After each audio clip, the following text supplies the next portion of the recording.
Welcome back, everyone. We are now beginning our afternoon session. So glad to have you joining us back.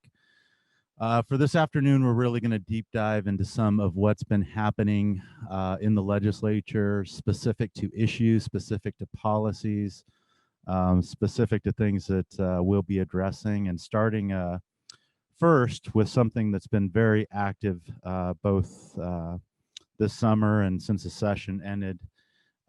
We formed during the last the 2020 legislative session, the Property Tax and Revenue Assessment Committee to address property tax concerns, issues, and see if we could find meaningful reform to come forward with during the 2021 session. And I'm very pleased to have with me today the two co-chairmen of that interim committee. One representative and co-chair Jim Addis, representative in District 4, Seat A, who's now just finishing up his just currently serving his second term, and did an excellent job co-chairing the committee. And in addition to his work in the interim, sits on the Revenue and Taxation Committee, Resources and Environment, and Transportation and Defense Committees. So, Representative, thank you for being here with us today. Rick Smith, who's been here many times, is a longstanding tax attorney, litigation, estate planning, general business representation, pretty much anything in taxes.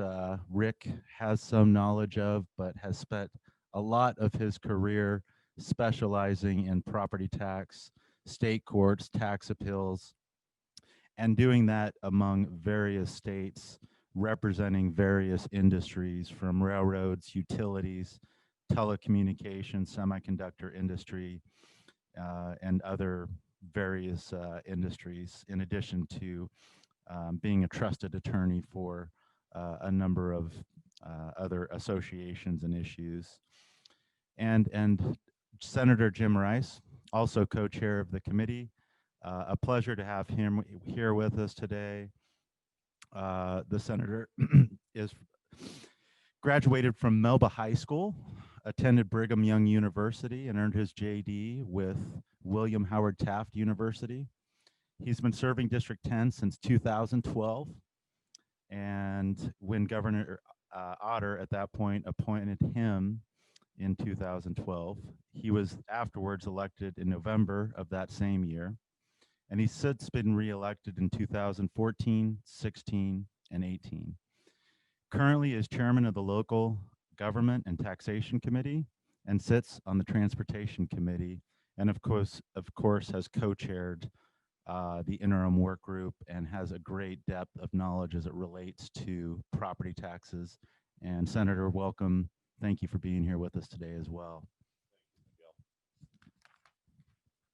I'm going to start things off again after those welcomes.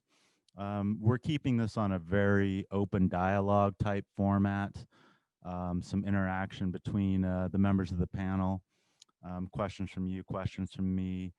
I'm noting for the panelists that I encourage dialogue between the three of you on any of these questions, since I know all of you have your own perspectives, knowledge, experiences, so I encourage interaction on any of these questions. And with that being said, I'll start with Rick. Since Rick is, I don't know if I want to date you here, Rick, but I think we've got you at about the longest in around 40 years of being involved in tax and property tax. And with that history and the reforms and the various reforms that have occurred over that 40 years, could you start us off with some of the things you've experienced, the major reforms? And it appears that we're going through a potential major reform now. Give us that background, that backdrop, and get us started. You bet. Thanks, Miguel. I want to leave as much time as possible for the really important panelists on this panel. So I'm going to try to be brief and summarize about 140 years of history in about 5 minutes. The property tax actually goes back over 5,000 years back to ancient times as being one of the oldest ways to raise money for government. It's been described as the worst tax, the most hated tax, the most inefficient tax, uh, all of which descriptions may be valid actually. But nonetheless, every state in the country, including Idaho starting in 1863 when it became a territory, has adopted a property tax. When Idaho adopted the property tax in 1863 as a territory, it was the primary means of state funding. And that continued until 1931 when Idaho enacted an income tax. The property tax continued for many years in a much reduced way until 1965 when Idaho adopted the sales and use tax. At that point, the state property tax, the property tax used for state funding, was totally eliminated. And property tax from that point on became solely a local means of raising money. So that takes us to 1965. There was another important development in 1965 I just want to touch on. Prior to 1965, the legislature had created separate classes of property and had authorized the assessment of different classes at different percentages of market value. For instance, residential was at 20% of market value. Some commercial was at 40% of market value. In 1965, the Idaho Supreme Court interpreted Idaho's uniformity clause to require that all property in Idaho be assessed at the same ratio of market value. Commercial, residential, utility property, whatever, has to be assessed at 100% of market value. And that has been the case since 1965. Now, with that kind of general background, I just want to focus on the history of 5 discrete issues that I think the panel members probably will be touching on and probably the legislature will be addressing as it addresses property tax reform. One is the homeowner's exemption. The homeowner's exemption currently, as enacted in or as modified in 2016, is a $100,000 exemption, not indexed for inflation. Well, it's 50% of property value up to $100,000. That is the current homeowner's exemption. It actually started in 1980 at 20% of market value up to $10,000 maximum. It increased over time. In 1983, there was a voter initiative that increased it to 50% of value up to $50,000. And since that time, it's increased. For a while, it was indexed for inflation. But since 2016, it has not been indexed and it has been flat at $100,000. A second major area of property tax I just wanted to, I'm kind of setting the table for the other panel members here, is what we call the circuit breaker or the property tax reduction feature of Idaho law, intended to address the needs of senior citizens, lower income homeowners. The circuit breaker essentially gives a tax exemption for people with reduced income. The current circuit breaker applies to homeowners who earn as a household $28,000 or less per year. That amount, that was the 2006 amount. It varies depending on the federal poverty level, as it's 185% of the federal poverty level. The circuit breaker was started in 1974 at $5,000 of annual income, and generally for only people over 65. So it has kind of transitioned since then. A third major area that has been an interest in my practice is personal property exemptions. The first personal property exemption was enacted in about 1901 for household items, personal items, household products, appliances, things of that sort, up to $400. Personal property over time exemptions have increased. One of the most prominent was in 2001 when the legislature enacted a total exemption for the personal property and equipment owned by farmers. The expectation was that that was kind of the first step in exempting personal property for all businesses, but that hasn't happened yet. We came close in 2008 when the legislature considered an exemption for businesses for all personal property. It actually passed the House in that fashion and passed the relevant Senate committee. But then when it got to the full Senate, the personal property exemption was scaled back from a full exemption to the current level, which is $100,000 per taxpayer per county. In 2013, that personal property exemption was increased or was modified so that in addition to the $100,000, there's $3,000 per item of property that can be exempt. There have been some attempts to increase and implement a full exemption since then, but for one reason or another, it hasn't happened. A fourth area that I know has been a focus before and will continue to be a focus going forward are the limitations that Idaho law imposes on the ability of taxing districts to impose taxes. The current law, and this actually goes all the way back to 1996, almost 25 years, the current law imposes a limit so that taxing districts cannot increase their budgets, and of course budgets control how much property taxes are going to be. They cannot increase their budgets by more than 3% per year, plus the taxes that would be associated with new growth or annexations. In addition, taxing districts can use money that is called foregone balances, where if they didn't use their full 3% or growth increase from previous years, it kind of sits in reserve and they can use it in future years. So that has been the nature of the limitation since 1996. And that actually morphed, if you recall, going way back to 1978, we had a constitutional initiative and amendment to create a 1% limitation on property taxes so that taxes could not, so assessed value could not exceed, or taxes could not exceed 1% of assessed value. That initiative, as passed by the voters in 1978, morphed between 1978 and 1996 to where it is now. So that's kind of the history of the property tax limits on taxing districts. And finally, one of the most important changes over the past 20 years was in 2006 under Governor Risch.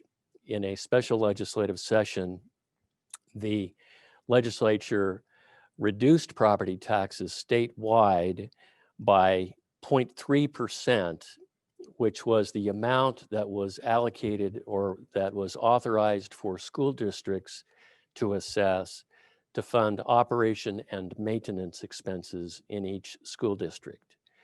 That was a huge property tax decrease, 0.3%. If a county's overall levy rate is say 1.5%, 0.3% would be a 20% reduction in property taxes.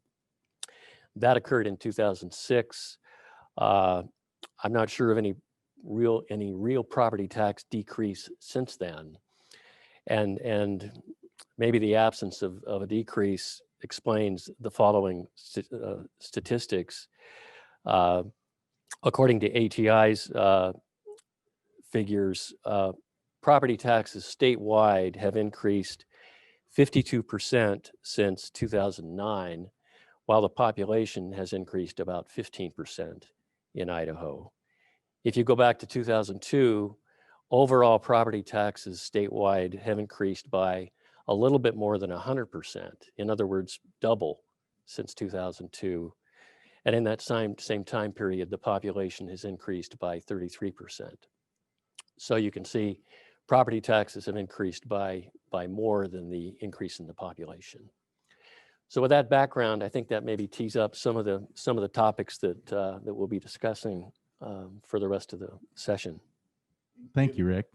Oh, and it's Dr. Sen. interesting because as part of going through this process, I actually have at my office, and I've looked at all of the changes since Idaho became a territory in the property tax. And there's a couple of other ones that I'd just like to add in, because we give part of the sales tax to local units of government. We do a distribution, and that sales tax distribution to them is also growing faster than population growth plus inflation. And the property tax is also growing faster than population growth plus inflation. Both of them are. And so what we have is this rapid increase. But if you listen to that history, what you see is that the property tax increases quickly outstrip whatever you do with homeowners exemption.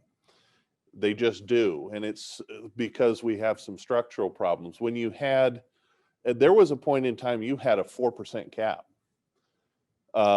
That's how much you could grow. Didn't matter what your new construction was, didn't matter. That was the cap on those budget increases. That went out the window during the high inflation that happened during the Carter administration. And so you look at these things, and it's reached a point where the current structure is designed to grow property tax faster than inflation plus population growth. It's just designed to, and it shouldn't be. Thank you, Senator. That's a great follow-up. And Rick, thank you for the history. Kind of fascinating that, it seems like about every so often we come around to this discussion to where what are we doing and what can we do to improve it? And that's where you guys are at. And I may tee off what you were just saying, Senator Rice, and maybe discuss a little bit about that specific proposal with the 4%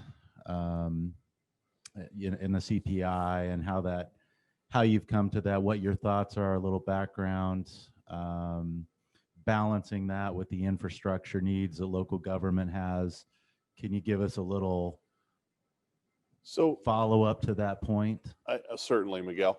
So one of the proposals coming out of the interim committee is to change the way we allow the growth in those property tax budget. Our citizens, it's interesting because the first ones to feel the problem are senior citizens. They're frequently on a fixed budget. Their Social Security grows at CPI, at the Consumer Price Index.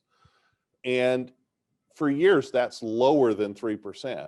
And so every year that a 3% increase is taken, a bigger percentage of those citizens' budgets is taken. And frankly, most years, nobody else's income is growing as fast as the budgets are for the local units of government on the property tax. So property tax over time is eating a larger and larger percentage of people's budgets. The homeowners exemption is not a silver bullet because all it does is kick the can down the road. So the proposal is that we limit the growth of the budget to 3% or the Consumer Price Index, whichever's lower. And then we allow new construction and annexation to be taken, but only up to a total of 4%. And if there's real need, then the local units of government can go to the voters and ask them to allow them to take more of the new construction. Interestingly, it's the areas that are growing rapidly, that have large increases in the assessed value of residential property. Those are the ones where you're seeing the big spikes in the property tax. Those are the areas of the state where you're seeing people that are struggling. in areas that aren't experiencing the growth, you're not seeing the same problems. And one of the other parts of that is new construction. You take the value of the new construction, this year's assessed value of everything that was built in the last year, and you multiply it by last year's levy rate. When you do that, everything else, the levy rate's going down year over year because of the increases in value. And so you're actually adding in something that's going to cause the property taxes to go up even faster, than more than 3% on all of the pre-existing property in the taxing district. So that's part of the problem. And so by making that change, when you're seeing 5%, 6%, even 10 or 12% new construction, it's going to drive that into paying property taxes without an increase in the budget. And that will reduce property tax year after year after year. You'll get a tax cut on everybody. The other interesting thing with that is, as you get that tax cut, it's really not squeezing the local units of government as much as they sometimes say. With the state, we take the growth that's above the population growth and the inflation, and we're constantly looking at cutting some taxes. We've cut the income tax a couple of times since I've been in the Senate. We take increases in revenues and we look at, do we really need this much? But what's happened with local units of government is frequently you start siloing. And so the sales tax pays for items A, B, and C, and the property tax pays for X, Y, and Z. And you don't look to get savings for the citizens across those. So it's one of those things that the local units of government would still see the budget increases because they're getting this additional sales tax revenue and they're getting some increase in the property tax, but they're not able to drive it up faster than people's incomes are going up. And that's the point with it. It's let's get things in line with what's happening with citizens instead of having the government be able to just keep increasing the percentage of people's budgets that's paying for property taxes. Yeah, thank you, Senator. That's a very good description of what you are attempting and working at. I think I'll go straight to Representative Addis. And one, is there any follow-up to what the senator was just discussing that you'd like to discuss? And then two, obviously there are other proposals, transparency in government. The committee's come out with obviously other proposals to come forward. So I guess one, is there a follow-up to anything the senator just reviewed? And then two, can you speak to some of the basis and some of your intent that largely was started with transparency in government and ensuring the taxpayer and ensuring you as legislators have the appropriate information for solid decision making? Yeah, thank you, Miguel. I think Co-Chair's done a great job on his analysis there. I don't really have anything to add. I think he said it succinctly and to the point. As far as, before I begin, I really like to thank Co-Chair. We worked together very well. We worked collaboratively. Our whole committee worked hard and had great suggestions. And what I'm most proud of is, and I said it in my closing remarks to the committee, each and every committee member was concerned about the individual taxpayer. And that's where the concern has to be. The taxpayer has to be at the center of all our discussions. The taxpayer pays for every form of government, all of our forms of government, well, all portions of our government from the Constitution on down. So our taxpayers, our citizens have paid for the Capitol, their city and local governments. We need to make sure we're taking care of them first. And I think we did a good job of that in our start with this committee. As far as I was personally concerned, I was looking forward to working with the committee and work with Co-Chair on structurally changing how we approach property taxes based on some of the conversations Mr. Smith and co-chair have said, to where we can have long-term stable property tax reduction and care for the taxpayer, so that we're not coming back every 2 and 3 years and tweaking it here, tweaking it there. We will if we need to, but we'd like to have a structure that is predictable, that that will stand the test of time. And I think we got off to a great start in doing that. To me, the cornerstone of that is the uniformity and transparency piece that we passed overwhelmingly unanimously out of the committee. And co-chair and I spent a lot of time in beginning of that. We keep arguing about things or having conversations about certain figures and items between the legislature and local units of government. And I don't like that. I don't think any of us likes that. I don't think we want to argue about facts. We want to get the facts, get the numbers, and then have a discussion on policy. And so uniformity and transparency, to my mind, and I think to the committee's mind, is going to allow us to do that. We're going to see how each and every local unit of government approaches how they spend the taxpayers' money in a uniform way, so I can compare city to city. You can compare city to city. Our taxpayer can compare school district to school district.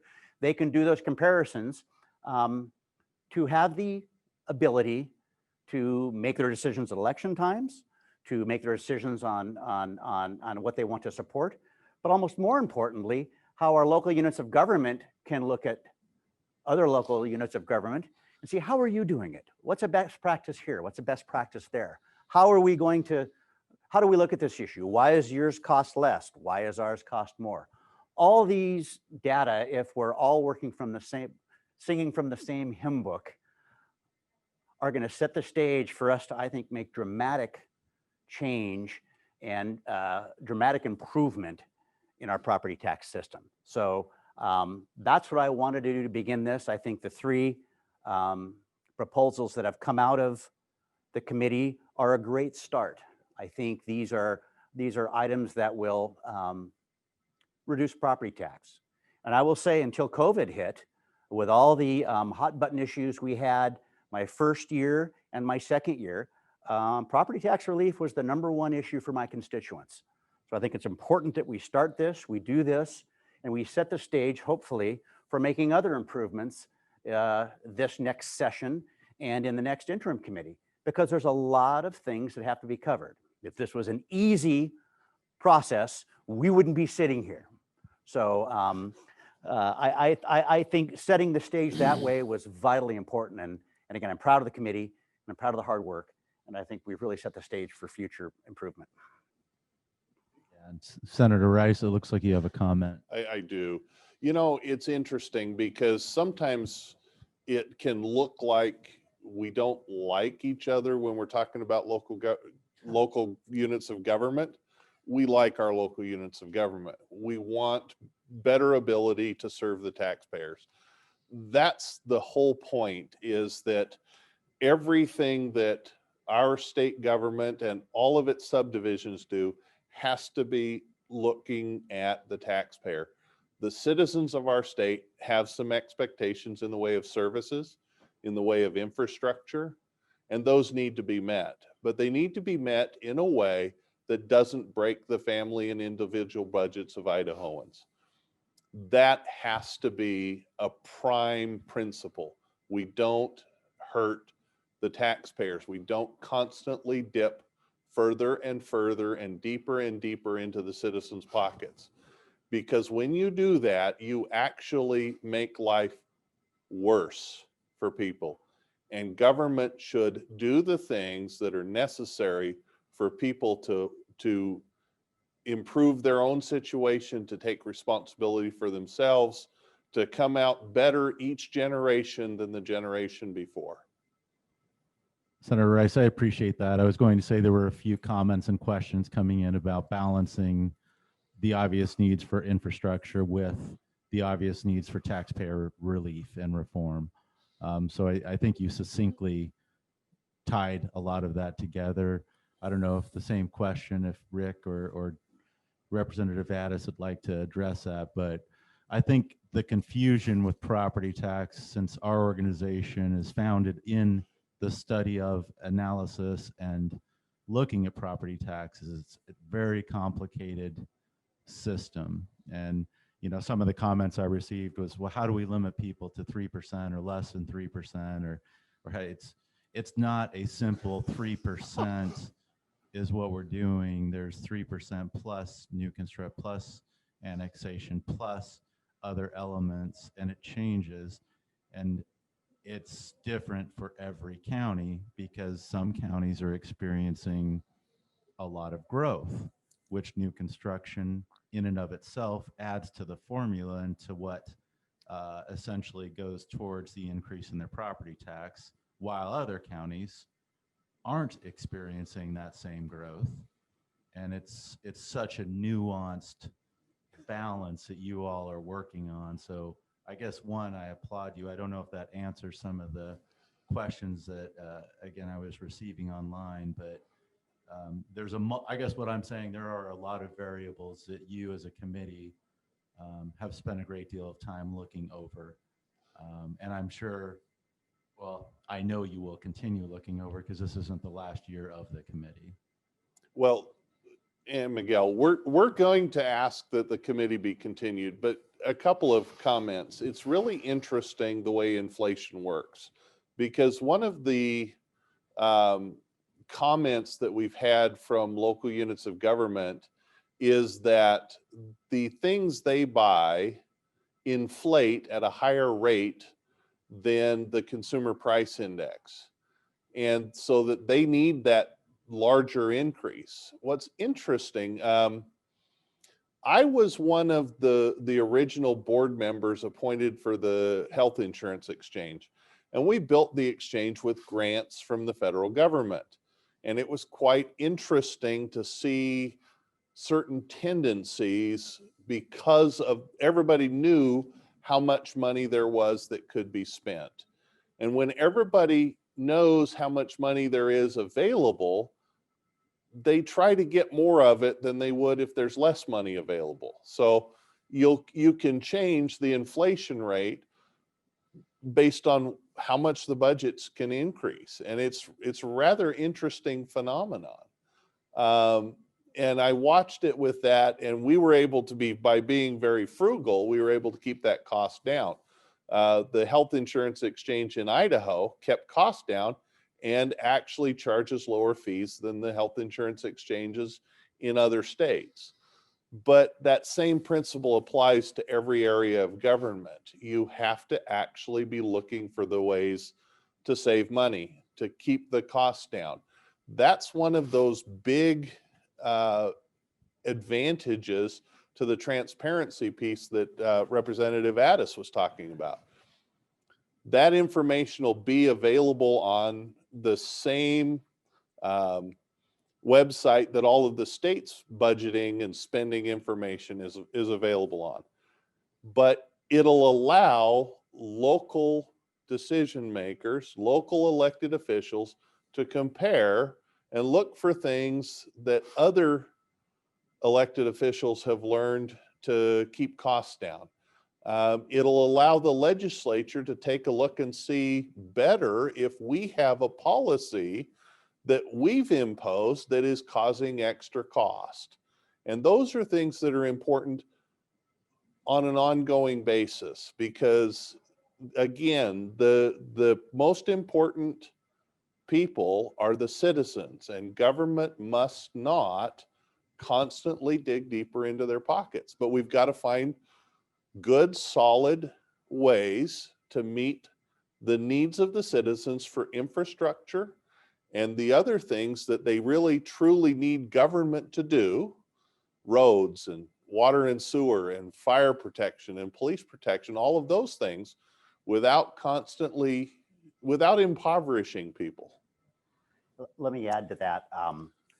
The controller presented at our last committee meeting, and the Harvard School of Business had done some analysis on the various groups that had used this data mining, they call it.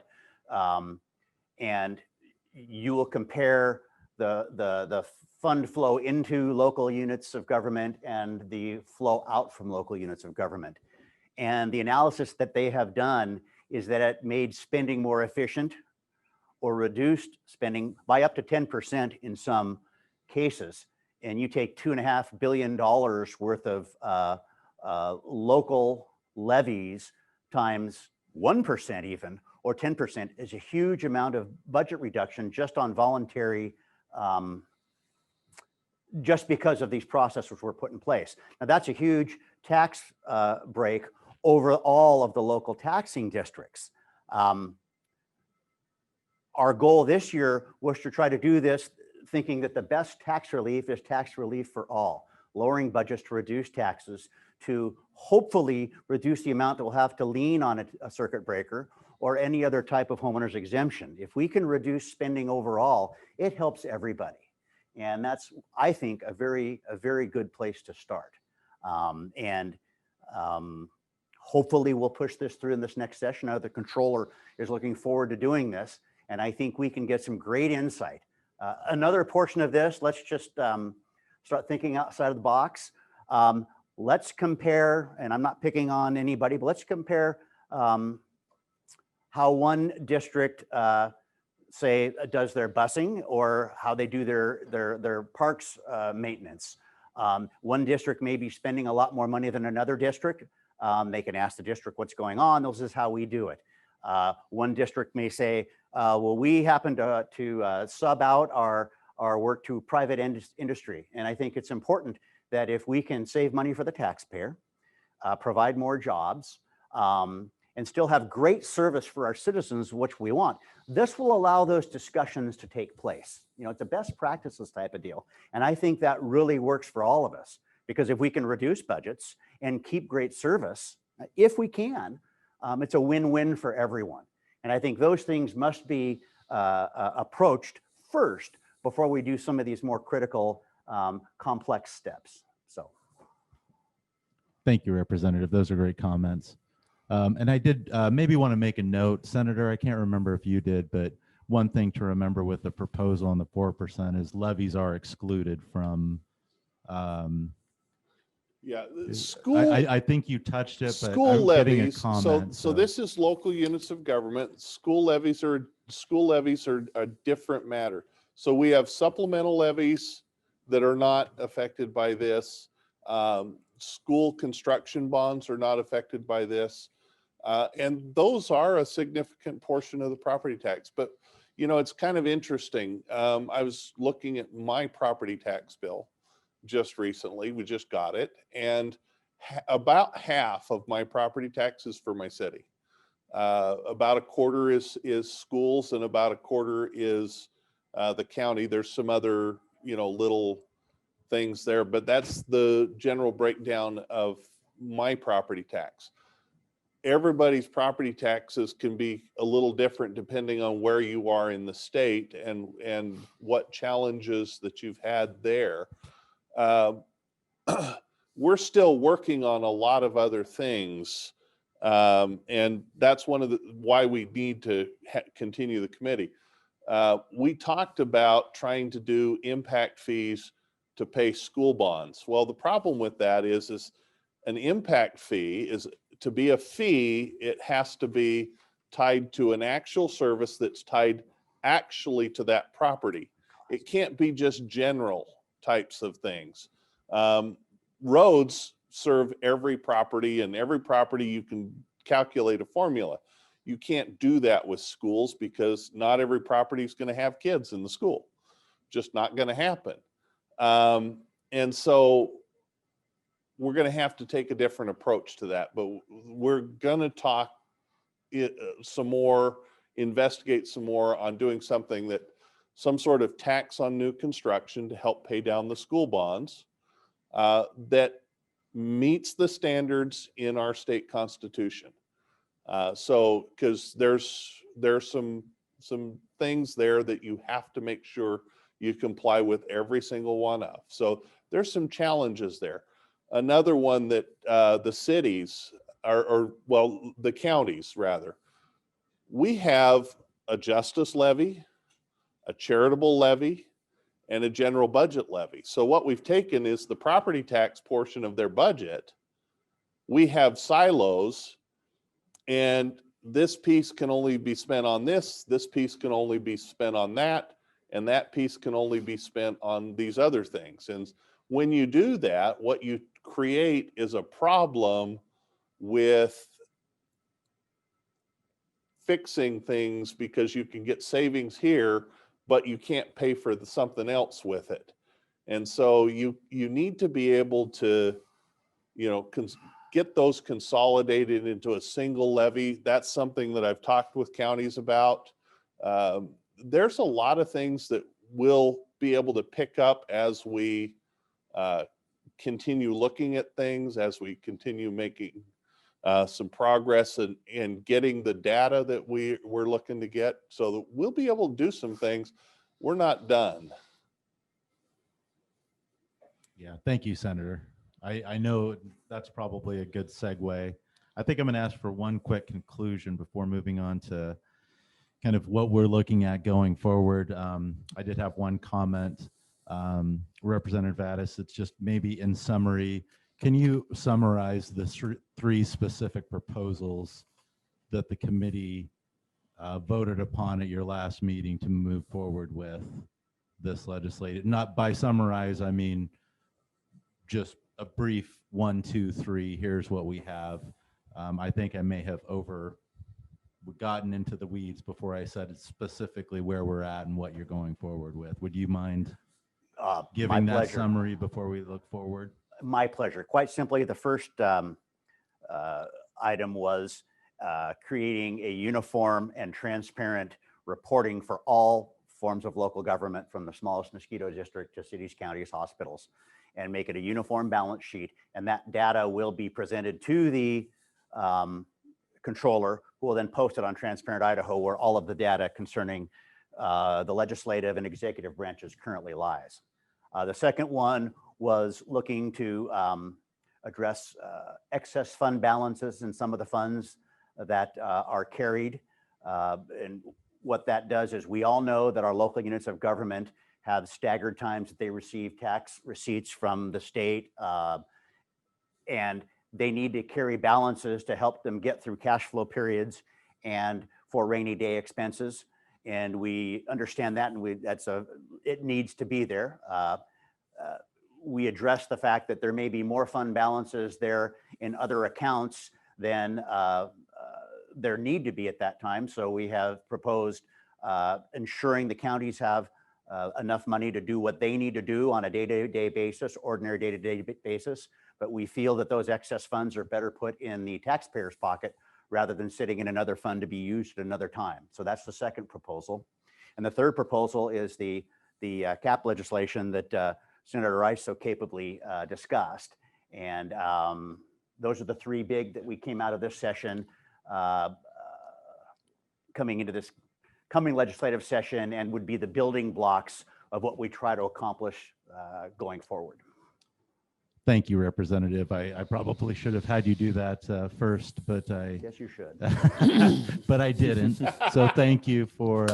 We'll blame you. Yeah, it's all Miguel's fault. So I appreciate you kind of putting a bow on that for where we stand. Since we're limited on time, and we do have another year at your last, that is, you've chosen to spend another year with this committee. I believe unanimously the committee wanted to continue its work. Maybe I'm wrong. I believe had 2 no votes. Oh, 2 no votes. Okay. The committee, however, is continuing on with the second year of reform. I'm going to jump back to Rick for this portion, because he and I believe, were 2 of the co-presenters at your first meeting, or no, maybe it was your second meeting this summer. I presented a little on the transparency piece. Rick, you being a tax attorney, and we're each approaching this from a taxpayer perspective, but you being a tax attorney approached it from an appeals and an appraisal process. That's something that this first year was discussed, but for purposes of the 2021 legislative session, may or may not be addressed, but isn't part of the committee's recommendations. I see Senator Rice looking at me. Maybe I should go to him first. It's okay to go to Rick first. Okay, let's go to Rick first with the question.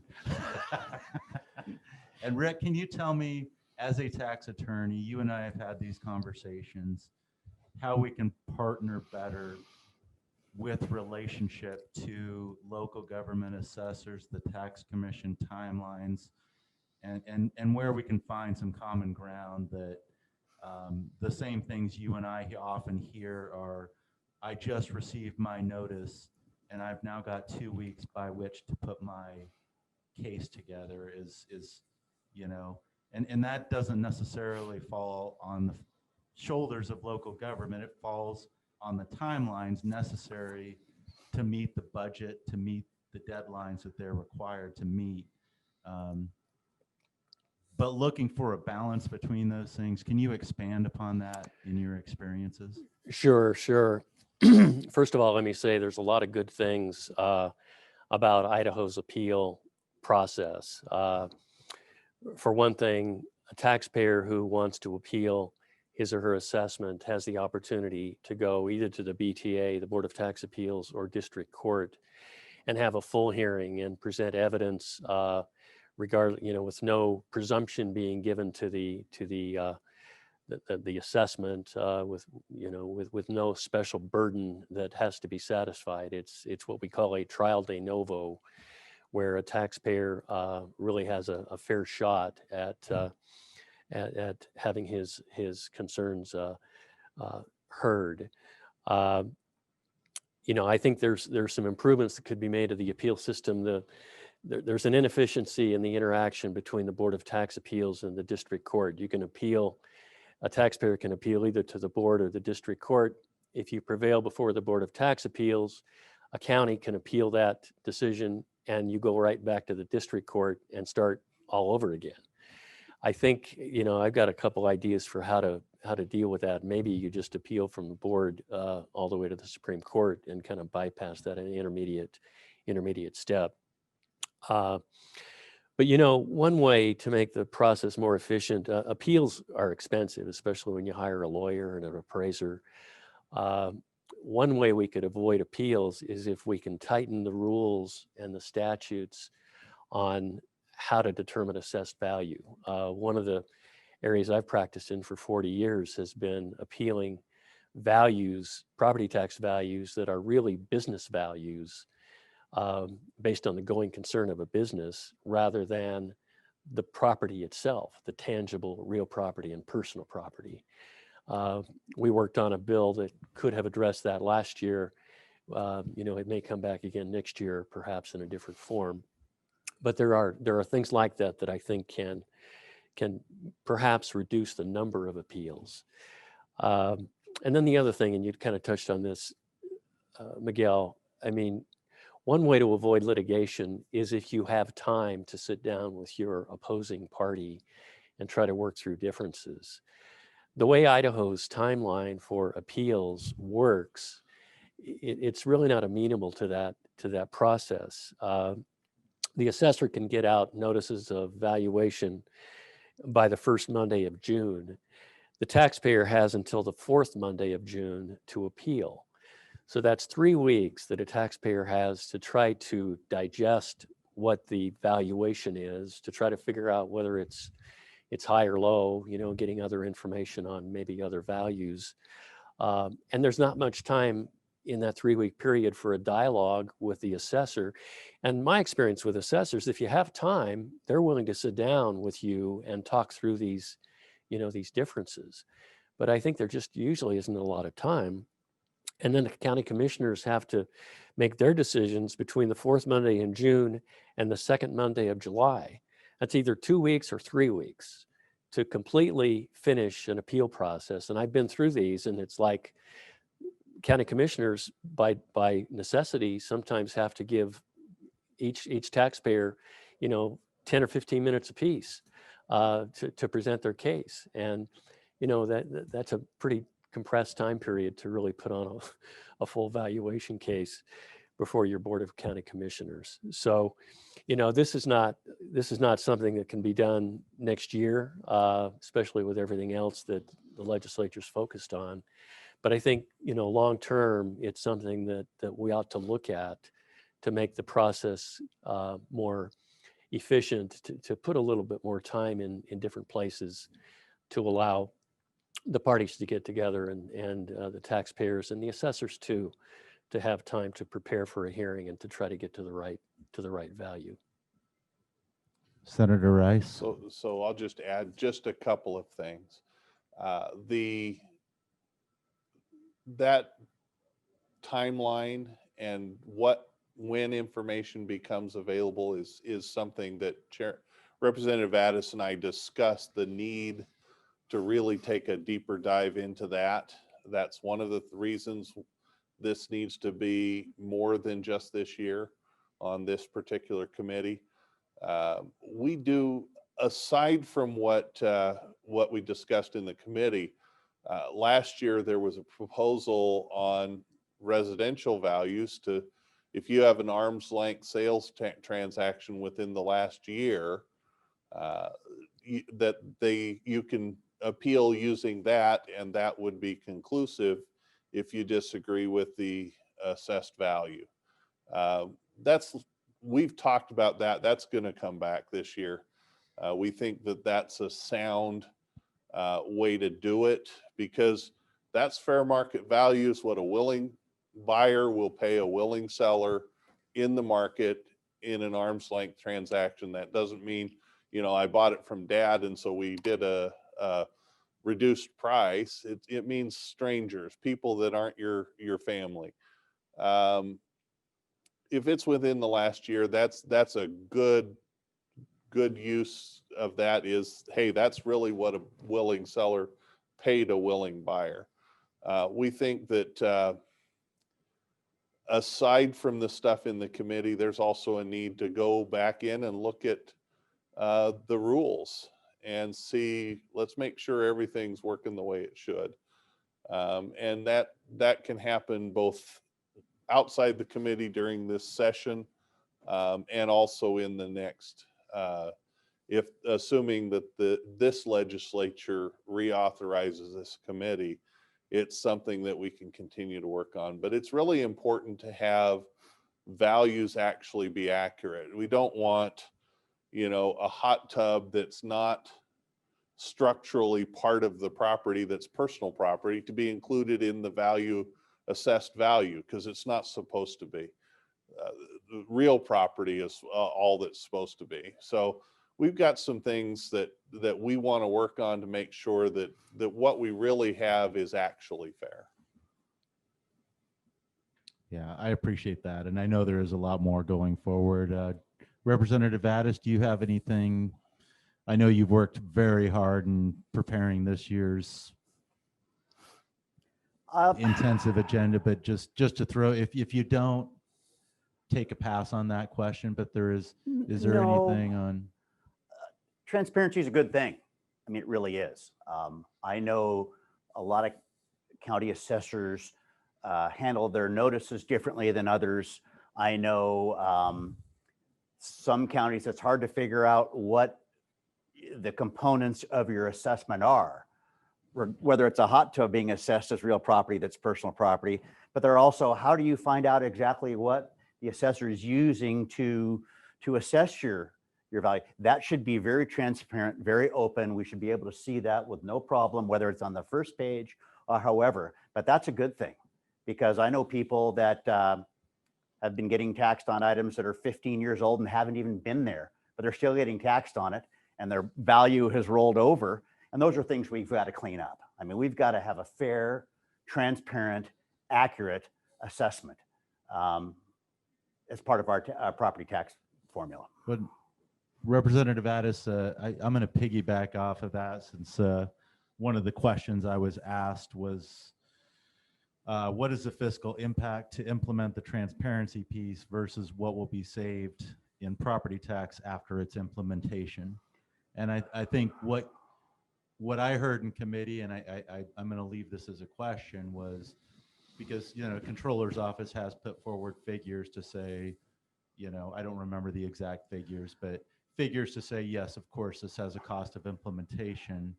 The intent, however, is similar to what we've done with state government, is we found things that were inconsistent. We found that we can all use the same airline and save money by, utilizing the similar companies and getting discounts, et cetera, et cetera. Would you Sure. say that part of the point of this is once we know those savings are going to be what we find? I think we're going to find them. The proof will be in the pudding. People far smarter than I like to look at the term return on investment. Okay. So I believe, and Chairman Rice can correct me, I believe first year was about 1.7. There's some one-time costs in there. I believe it was between $1 million and $1.3 million to run it long-term as we go from the very extensive platform work and some of the people that have to watch this. But as I'd mentioned in the body of our comments, if we have roughly $2.5 billion levied locally, if that's a close figure, Harvard Business School has seen some organizations, and there are other states that are doing this now, save 10%. Well, what's 10% of $2.5 billion? 250 million bucks? That's a big number, right? Right.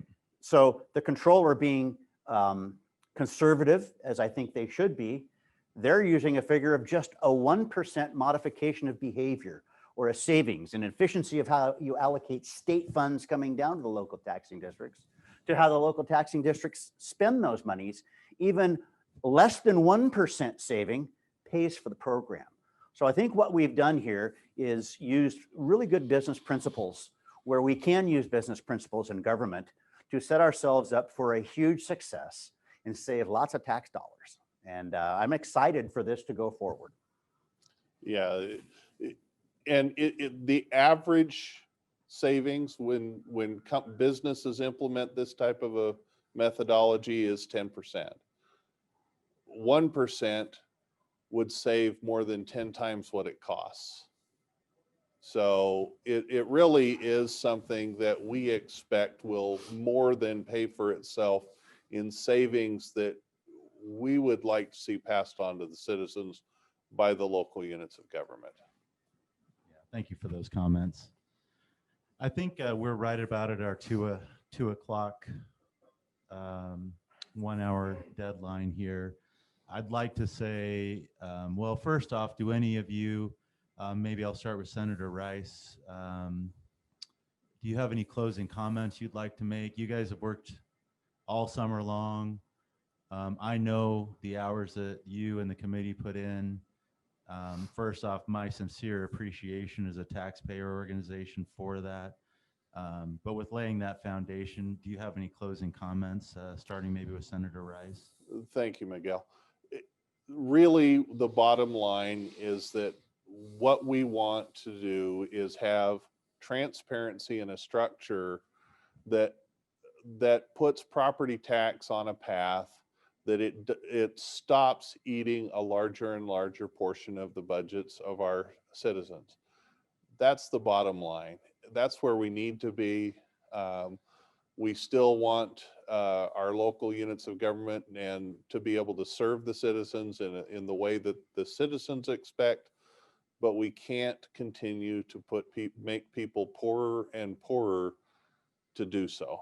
And that's the goal. We don't have ill will towards local government. I like my city government. I like my county government. I am friends with my mayor and other elected officials. This is about trying to move things in a direction that will be a lighter hand on the budgets of our citizens who currently are struggling with it in many parts of the state. Thank you for those comments. And I couldn't agree more wholeheartedly. I think this is a great start to what will lead to even better discussion. And I'm looking forward in my role to working with everyone, all the stakeholders to craft a way forward that's going to be beneficial to the taxpayer, very beneficial to the taxpayer, but still take into consideration it costs money to run government, and try to do that the best and most efficient way we can. Very succinct. Rick, can Yeah, just you want the final word? of Sure, that? sure. You know, my review of the history of the property tax showed me that these changes in the property tax structure and systems have come kind of rarely, actually. They've been slow in coming, and it reminds me of kind of a geologic fault that, you know, just gets worse and worse until it eventually erupts in an earthquake. You know, maybe we're kind of at that point. It's been since 1996 that we had the change in property tax limitations on taxing districts' budgets. 2006, since we had the M&O mill levy decrease. You know, I think the pressure, it's kind of the geologic pressure is building for some more structural property tax change. And if we don't get it, it may be an earthquake like a 1% initiative that we had in 1978. So you know, not to put any more pressure on the No, legislators. No, I think you that's, say it well. I think that Yeah. is a very good point. Yeah. So there we are. Well, thank you all for your when we were founded, property tax was actually the only tax in the state of Idaho when my organization was founded. So I don't know if you say we've come a long way or how to phrase it, but it is a complicated system. And my sincere thanks for the legislature and you two as co-chairman, and Rick as a longtime advocate for industry for the depth, the breadth, the complexity of taking this on. And with that, I'll thank you all for being here, and taking the time to share with our audience. So thank you all so much. Thank Thank you. you. Thanks.